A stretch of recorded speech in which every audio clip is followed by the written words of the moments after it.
అందరికీ నమస్కారం. ఈరోజు మనము ఈ వీడియోలో తెలుగు సందులైనటువంటి అత్వసంధి, ఇత్వసంధి, ఉత్వసంధి ఈ 3 సందుల గురించి తెలుసుకోబోతున్నాం. వీడియో ప్రారంభించే ముందు మన ఛానల్ని ఎవరైనా సబ్స్క్రైబ్ చేసుకోకుండా అంటే సబ్స్క్రైబ్ చేసుకోండి. అలాగే బెల్ ఐకాన్ని ఎనేబుల్ చేసి ఉంచండి. నేను ఫర్దర్గా వీడియోస్ పెట్టినప్పుడు మీకు నోటిఫికేషన్ వస్తుంది. ఇప్పుడు మనము వీడియోలోకి వెళ్దాం. ఇక్కడ సంధి అంటే ఏమనేది మనము ఇంతకుముందు వీడియోలో చెప్పుకున్నాం. పూర్వ పరస్వరాలకు పరస్వరం ఏకాదేశం కావడమే సంధి అనేది చెప్పుకున్నాం. ఈ సంధులు అనేటటువంటివి 2 రకాలని కూడా చెప్పుకున్నాం. ఒకటి సంస్కృత సంధులు, రెండవది తెలుగు సంధులు. సంస్కృత సంధుల్లో 9 సంధులు ఉంటాయి. అదేవిధంగా తెలుగు సంధుల్లో మిగతావన్నీ కూడా మనం తెలుగు సంధులకి చెప్పుకోవచ్చు. ఇప్పుడు మనం ఈ వీడియోలో తెలుగు సంధులైనటువంటి అత్వసంధి, ఇత్వసంధి, ఉత్వసంధి ఈ 3 గురించి తెలుసుకుందాం. ఇక్కడ అత్వసంధి అనే సంధిని అకార సంధి అని కూడా చెప్పచ్చు. ఇత్వసంధి అనే దాన్ని ఇకార సంధి అని కూడా చెప్పచ్చు. ఉత్వసంధిని వచ్చి ఉకార సంధి అని కూడా చెప్పచ్చు. అకార సంధన్న అత్వసంధన్న ఒకటే. అత్తు అంటే అచ్చు అని అర్థం. అకారం అంటే ఆ అనేటటువంటి అక్షరం అని అర్థం. కాబట్టి ఇక్కడ ఈ 2 రకాలుగా కూడా మనం ఈ సంధిని చెప్పుకోవచ్చు. అదేవిధంగా ఇత్తు అంటే ఈ అనే అక్షరం. ఇకారం అంటే కారం అంటేనే అచ్చు అనమాట. ఈ అనే అచ్చు అనే అర్థం. ఉత్తు అంటే ఊ అనే అక్షరం. ఉకారం అన్నా కూడా ఊ అనే అక్షరం. కాబట్టి మనము ఈ సంధుల్ని ఈ విధంగా కూడా మనము చెప్పుకోవచ్చు. ఇప్పుడు ఒక్కొక్క సంధి గురించి వివరించుకుందాం.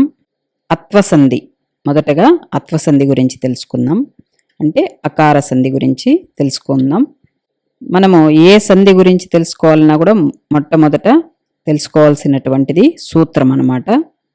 ఇక్కడ అకార సంధికి సూత్రం ఏమంటే అత్తునకు అచ్చు పరమైతే సంధి బహుళము.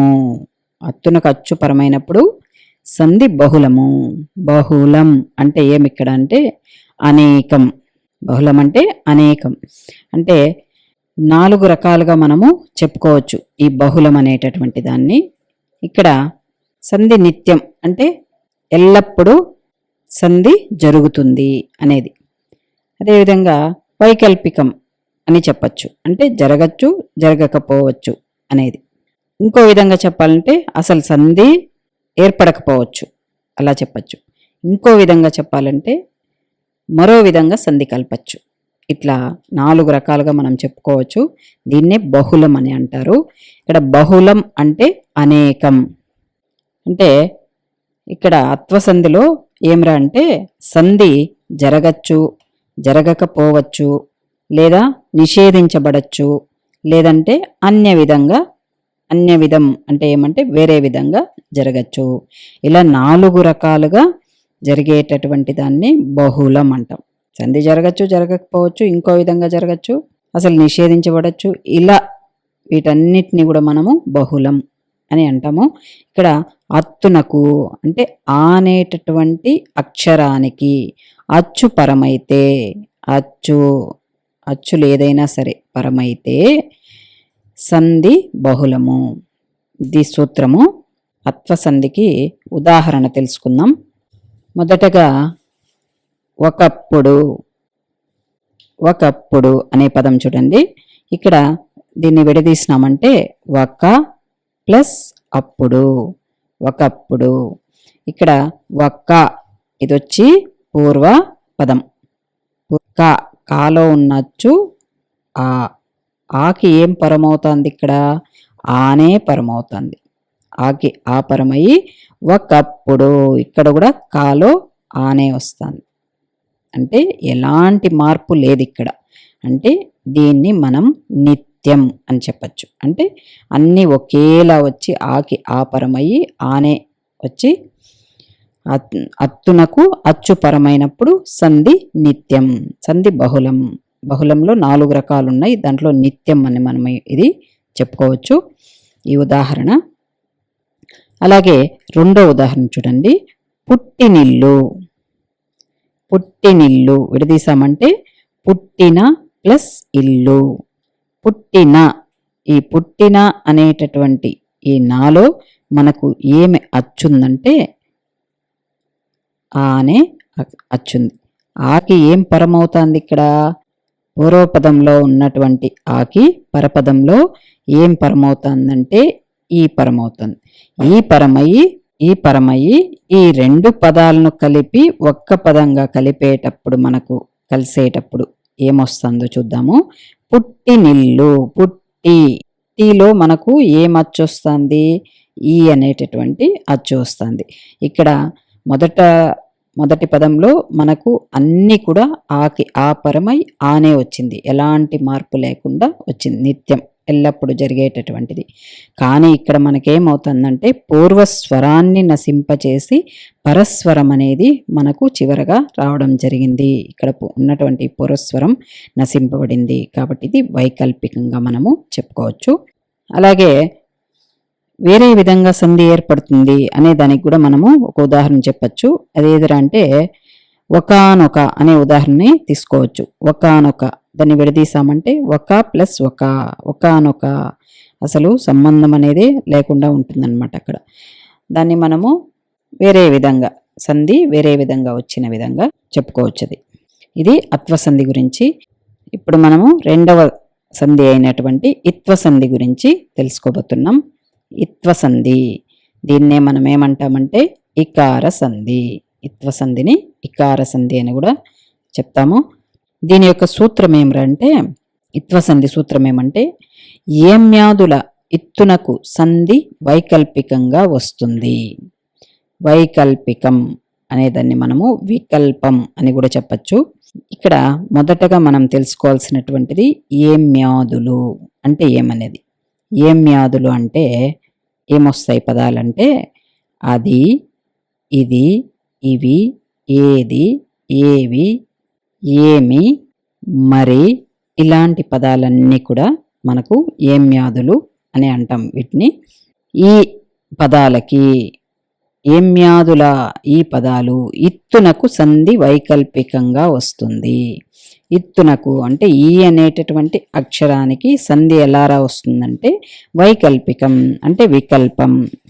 అంటే ఇక్కడ ఏమ్రా దీని యొక్క అర్థం అంటే, ఇక్కడ వికల్పం అంటే ఏమ్రా అంటే సంధి జరగచ్చు జరగకపోవచ్చు. దాన్ని వైకల్పికం లేదా వికల్పం అని అంటారనమాట. ఇప్పుడు మనము ఉదాహరణ తెలుసుకుందాం.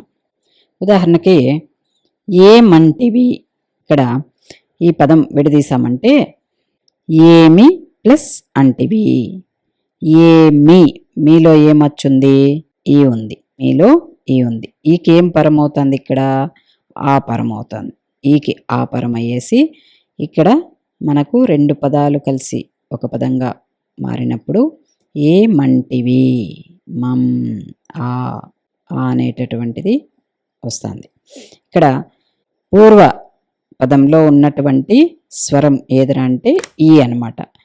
పరపదంలో ఉన్నటువంటి స్వరము ఆ.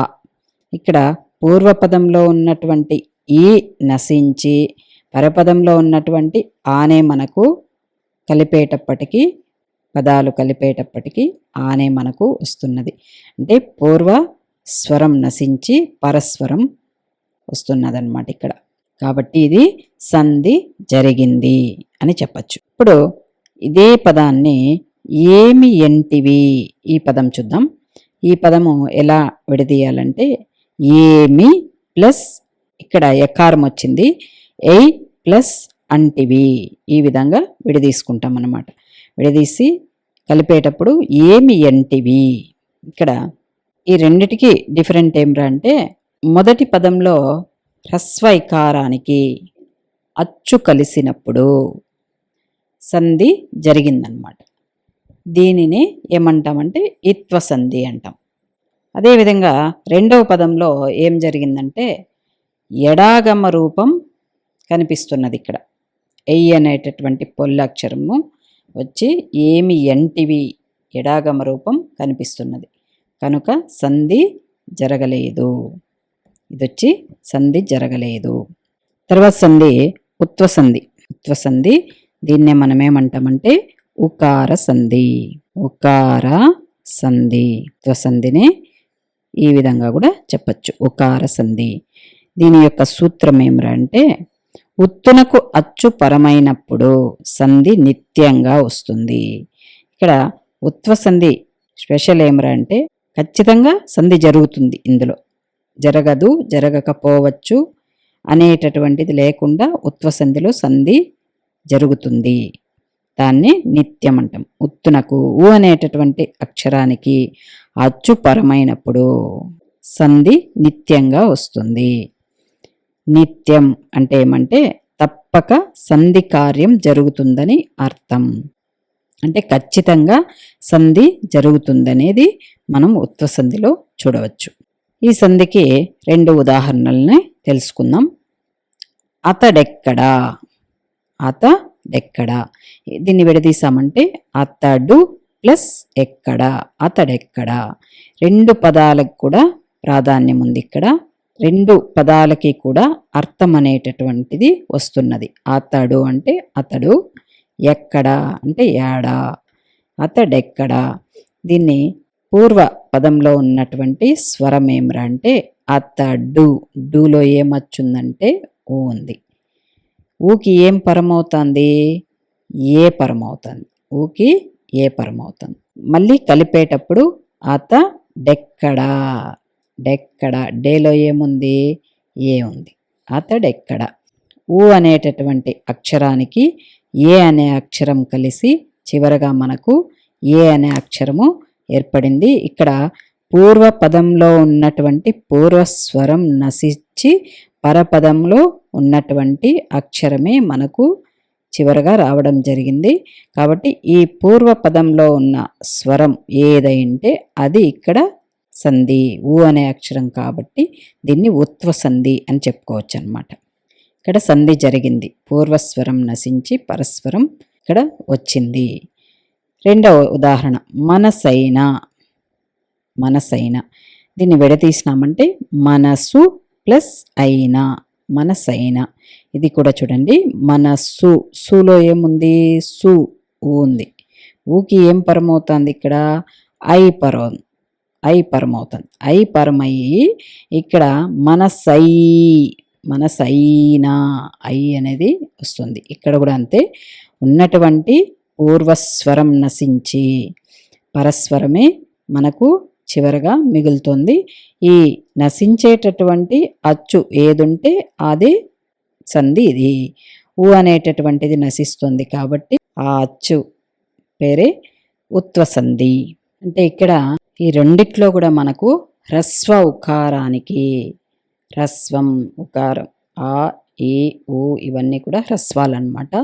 హ్రస్వ ఉకారానికి అంటే ఒత్తు లేదు, ఇక్కడ ఒత్తు ఉంటే దీర్ఘం అంటాం, ఒత్తు లేదు కాబట్టి హ్రస్వం అంటాం. ఉకారానికి అనగా ఉత్తునకు అచ్చు కలిసినప్పుడు పూర్వస్వరం, ఇక్కడ ఉన్నటువంటి ఈ పూర్వస్వరం ఈ ఉకారం ఏమవుతుంది ఇక్కడ అంటే లోపిస్తున్నది.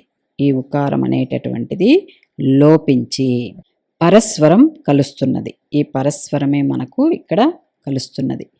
లోపించినటువంటి ఈ పూర్వస్వరము ఊ అనేటటువంటి అక్షరం కాబట్టి ఇది ఉత్వసంధి అని చెప్పచ్చు.